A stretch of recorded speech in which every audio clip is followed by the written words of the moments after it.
primary ignition. Welcome to Unlimited Power. My name is D-Rod, and thank you so much for watching one of my pre-release guides for Star Wars Unlimited's newest set, Legends of the Force. Now, in this guide, we're going to be focusing on the leader and their unique ability and commons and uncommons found within the set that work well with this leader. Yes, there's probably a rare or legendary or two that also pair well with your leader, but because you're limited on the amount of packs that you're opening, we're going to be focusing on the cards that you're going to have more access to within your card pool. And don't forget to enter my Guess the Showcase giveaway that we're going to be running, where you can win a custom merch bundle that includes dice, tokens, and token holders. All you have to do is guess which showcase leader I'm going to pull from the Carbonite case live on July 5th on stream. There's a link in the description below with more details on how you can sign up. Because we're likely to pull more than one type of showcase, there can be multiple winners. With that said, let's go ahead and look at this Legends of the Force leader. Back from the dead, we have the Grand Inquisitor returning to Star Wars Unlimited, and this time they are a cunning leader. As an action, you may use the Force and exhaust the Grand Inquisitor to attack with a friendly unit. The defender gets -2, -0 for this attack. As an epic action, if you control 5 or more resources, you may deploy the Grand Inquisitor, which means you can do this as early as turn 4. When they are deployed, they are a 3/5 ground arena unit with shielded, so you can place a shield token on him, and on attack, the defender gets -2, -0 for the attack. This means the Grand Inquisitor is hunting down Force users for the Empire, and he wants to attack. You are rewarded for attacking your opponent's units by taking less damage. By taking this type of aggressive strategy, you can kind of ensure that your units will stay alive a little bit longer than your opponent expected. Maybe you'll be able to get 3 attacks out of them and defeat 3 units. Maybe you'll only defeat 2, when most other times you can only defeat 1. This is really great because you're not trading with your opponent. Rather, you are putting them in a situation where you're using 1 card to probably take out 2 of theirs over time. So by the time the Grand Inquisitor does deploy, you may already have 2 or 3 units still alive to join him in his crusade to defeat all of these Force units on your opponent's side.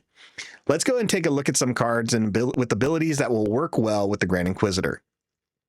The first type of ability you want to look at is ones that create the Force. You need the Force token to use the Grand Inquisitor, so cards like the Acolyte of the Beyond that have the ability to create the Force token are pretty solid. His ability says that when he attacks or when he's defeated, a Force token will be created for you. So you can kind of ensure that you are using him correctly or timing stuff out to use the Grand Inquisitor's abilities. The next are going to be cards that have when combat is completed or when your attack is completed type cards. We see that here with the Drengir Spawn.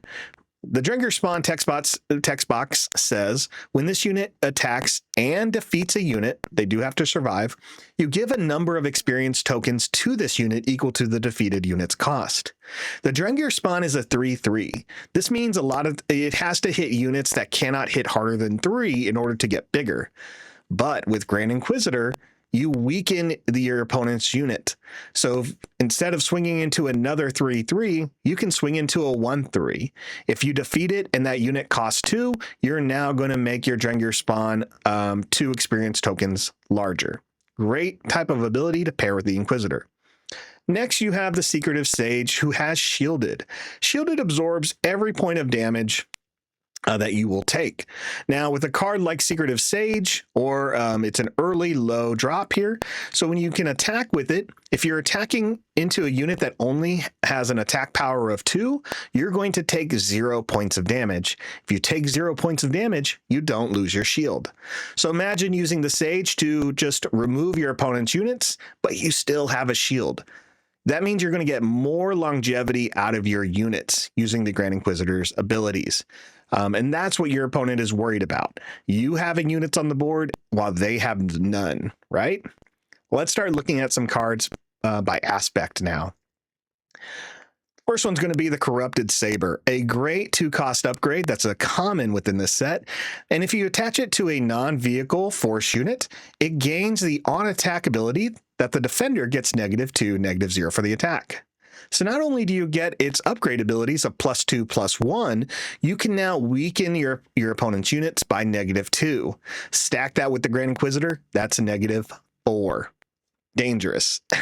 Dangerous for sure. An event to look at is the 3 Lessons, a 2-cost event that says play a unit from your hand and it gains hidden for this phase. Give an experience token to and a shield token to it. So not only can you make your unit bigger and protect it, you can hide it.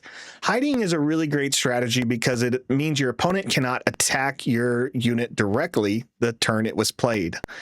This will ensure that some units with lower health and high attack will survive, and hidden is going to be a very popular mechanic when you're playing in the cunning aspect. In Vigilance, I recommend the Drain Essence card. It's a great villain card for a 2-cost event. You can deal 2 damage to a unit, but you also create the Force token. So if you need to create the Force token because you only have 1 unit that can attack in play and you want to use the Force to give an ability, you play the Drain Essence first, create a Force token, use Grand Inquisitor's ability, attack with your unit, and if it's a Force unit and you have the right base, create another Force token, giving you that cycle you need to continue going. Then you have Whirlwind of Power, another event. This one costs 3, but it gives a unit -2/-2 for the phase. If you have a Force unit, it's -3/-3. So if you're attacking a 5/5 unit, you can give it -3/-3, then attack with Grand Inquisitor's ability to give it -2, and now it is a 0/5 for the attack. You take no damage back, and it's going to be wonderful and annoying at the same time. In Aggression, we talked about this already, the importance of hidden, and I think that's represented well in the Tucata. It's a 3-cost 4/2 unit. Now, when you play a 4/2, your opponent's going to see it and say, I don't want to get hit for 4, so I'd rather attack it and try to, because I know I have 2 damage. That's the play every time. Hidden throws a wrench in that whole system. You see the Tucata, but you don't see the Tucata. There's nothing you can do to it without doing damage directly or playing cards to remove it on the turn it's played. So Tucata is a great card to, again, take advantage of the hidden mechanics, but also if your opponent's unit only hits for 2, and you use the Grand Inquisitor ability, Tucata's taking nothing back and hitting it for 4. Great heavy hitter. Purge Trooper is a solid ground trooper. It's a 3-cost 4/2 that says when played, you may deal 2 damage to a Force unit. In a Force heavy set, this is a card that you'll be happy to see in the common slot, and hopefully you get about 2 if you end up running Aggression. For the command aspect, the 4-cost Jedi Temple Guards, even though they're Jedi, they are command only, and they're a 2/4 unit with Ambush and Restore 2. Because the bases in this set say when you attack with a Force unit, you may create a Force token, you're going to need cards like the Jedi Temple Guard that have the Ambush ability. This means you can swing into an opponent's unit, create that Force token, and have it available for another unit you already have in play. It has the Restore 2, so you can heal the base, so it's not a bad choice, and the 4-cost is really solid with an early aggressive strategy. Now, you cannot play Command and not play the Inquisitor's Lightsaber if you pull it. A 2-cost upgrade that you attach to a non-vehicle unit, and when you are attacking a Force unit, it gives you +2/+0. On top of it already giving you +1 attack and +3 health. Love these lightsabers, love that they're all common, love that they're not unique either, so it's going to be really fun. In the villain aspect, we mentioned this earlier, but events like In the Shadows say give an experience token to each of up to 3 friendly units with Hidden. Hidden is one of the biggest mechanics in this set, and you see a lot of it within the cunning aspect. So you'll be able to strengthen some of your units, making them bigger, keeping them on the board longer.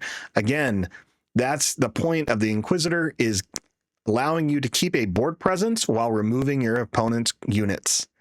Flight of the Inquisitor is a great 2-cost event and on theme that says you may return a Force unit and a lightsaber upgrade from your discard pile to your hand. In the non-aspect, we're going to look at Last Words. It says if a friendly unit was defeated this phase, give 2 experience tokens to a unit. Because you are playing an aggressive strategy that requires you to swing into your opponent's units, Last Words is really helpful here. Your units are going to die anyway, make them bigger.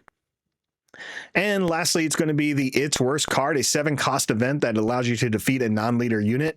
Yes, Grand Inquisitor is an aggressive leader, but sometimes your game may go a little bit longer, especially in a sealed event, so don't sleep on grabbing one of these and just keeping it available for those longer matches. Overall, I really like the Grand Inquisitor. There are a couple other abilities I think will pair well with him. Something like Overwhelm is obviously going to help you a lot. We saw that on cards like the Drengir Spawn, but you can find that a lot with commons and uncommons. I'm really excited for Inquisitor. He's one I really want to try at my local pre-release. Let me know if you do as well, what aspects you chose, what was your bomb, and how did it go for you? Thanks so much for watching this video. Good luck at your next event, and may the Force be with you.